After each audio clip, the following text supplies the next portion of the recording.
In today's video, I'm going to teach you Guide with Editor.wix.com. Start by opening the Wix website editor for your site. Once the editor loads, look for the highlighted control that opens the Add panel and click it. In the panel, choose Contact and Forms. You'll see ready-made layouts and any forms you've already created.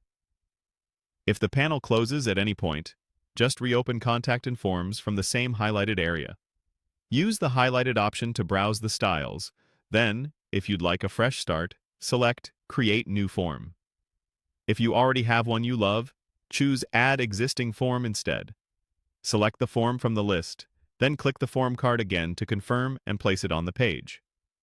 If the page doesn't yet have a dedicated area, add a new section with Add Section. Then use the highlighted prompts to position, resize, and style it so the form fits cleanly.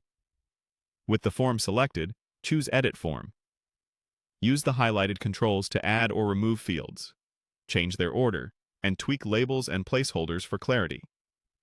When that looks good, open Settings, then click Manage, followed by Manage Forms.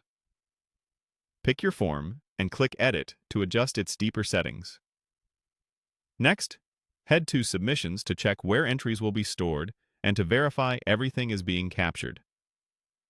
Return to Settings and open Notifications and Automations. Click Edit on the automation for this form. Choose Send an email and click Edit to customize the email people will receive or the notification your team gets.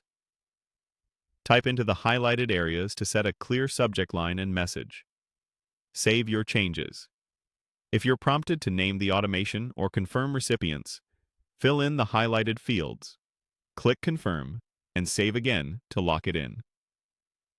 Back in the editor, use the highlighted control to close any panels and return to your canvas. When you're ready, click Publish to push the updates live. A few quick tips as you go. Keep your form short to encourage submissions. Make important fields required. And use descriptive error messages so visitors know what to fix. For notifications, send them to a monitored inbox and include key fields in the subject so urgent messages stand out. After publishing, submit the form yourself to verify the email and automation work as expected. If something looks off, return to Edit Form or Settings and adjust.